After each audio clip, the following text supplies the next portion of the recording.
Welcome to the interview. We're here with a special edition at the Horseshoe with Jesse Lonis, hottest player in poker right now. I had to track him down. You just flew in yesterday, right? Yep, just got here. Yeah, fresh off the plane, so got some sleep last night. Not really too jet lagged, so ready to go. You had to, as a gorilla, you have to be sort of in the first class seat.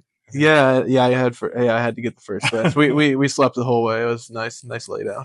Tell me a little bit about the origin of the gorilla emoji you started using. It's fun. People are digging it. Yeah, someone I remember on the Table One podcast they said like the vanilla gorilla or whatever, but then I think before that I was already using the gorilla emoji, and then now the 100 men versus gorilla thing happened. So now it's been, people been liking it. So I just, whatever. That's my style of poker, I guess. So I've been going with it.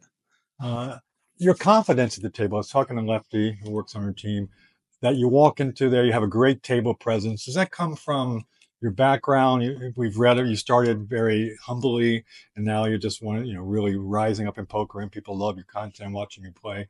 Where does that energy come from? The desire to sit there, and you have just this great table presence. Can you talk a little bit about that?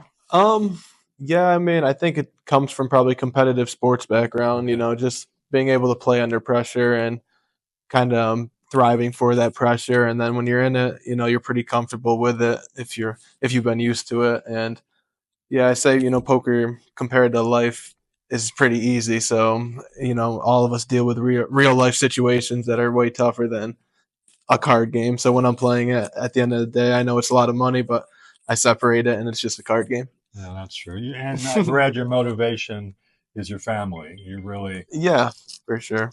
So tell me a little bit about that. You said, is that something, is your wife enjoying? Does she travel with you some, or you have two children? Right? Yeah, we just had, I have three now. Three daughters. And this is the last trip that I'm probably going to take without them because my youngest daughter didn't have her passport yet. So we couldn't take them this time. And, so I'm excited to be able to go to these cool stops in Europe and have them with me and just experience everything that I get to experience, from playing poker and being a beautiful destination. So that's going to be a chance to have fun. That's going to be great. A lot of players these days. 20 years ago, I was doing interviews with the young Shannon Sharp and Chance. And all these guys got kids now, right? It's wild. For sure. And Sean Deeb.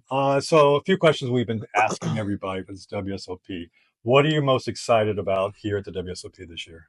I mean, I think the registration process already is pretty cool that they updated it for the phones. Maybe there won't be like a lot of waiting there, and just I have a lot of momentum right now, so I just want to try to capitalize off it and hopefully win a bracelet or two. And I did the fantasy bets, so want to try to win my side bets that I got there. So just to go out there, compete, and try to give it my A game every day and not get tired and just put up some points. What do you do? A couple things about that. What do you do to not get tired? I mean, do you have a structured meal plan? Do you do energy drinks or caffeine, or do you work out? What do you do to be prepared for energy for the whole grind?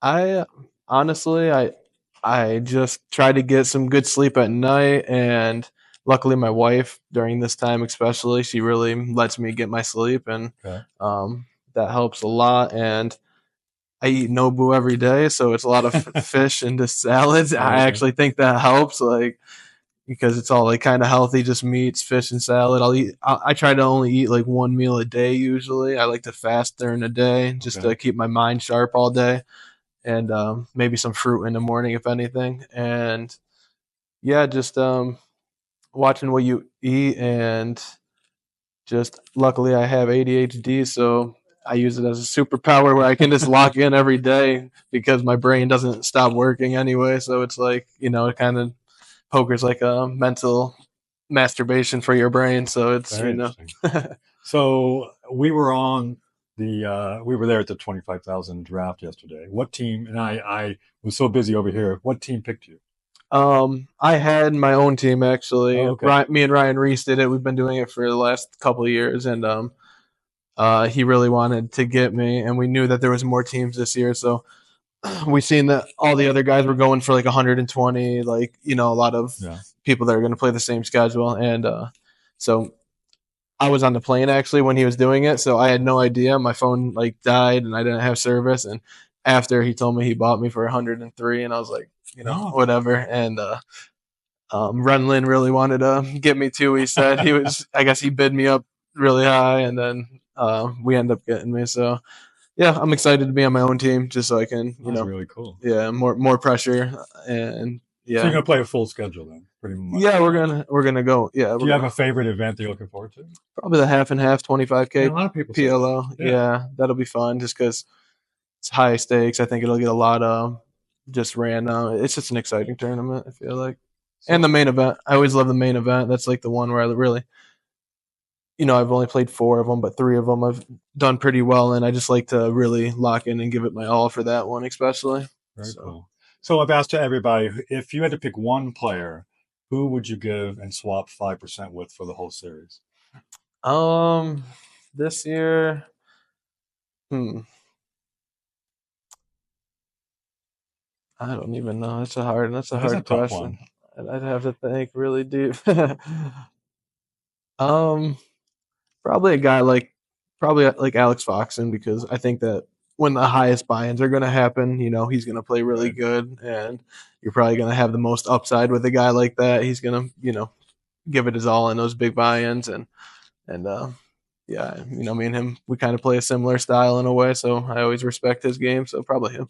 No, he's a good pick. I talked to Alex early on in my interviews. He mentioned that he's not going to be playing some of the like $1,500 events. He realizes how much of a grind it is. Yeah. He's going to save his energy to play in some of the bigger events. Yeah. Do you have the sort of the same strategy? Of course, Sean Deeb's like playing in everything.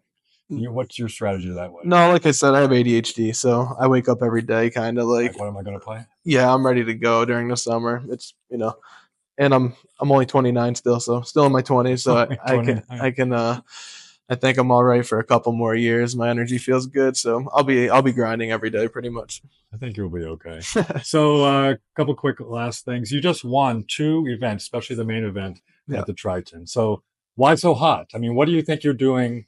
Maybe some keys to help guys that are watching this or ladies that are watching this event and playing here in this series and watching our interview. What are some of the things you think you're doing well that other players can learn from?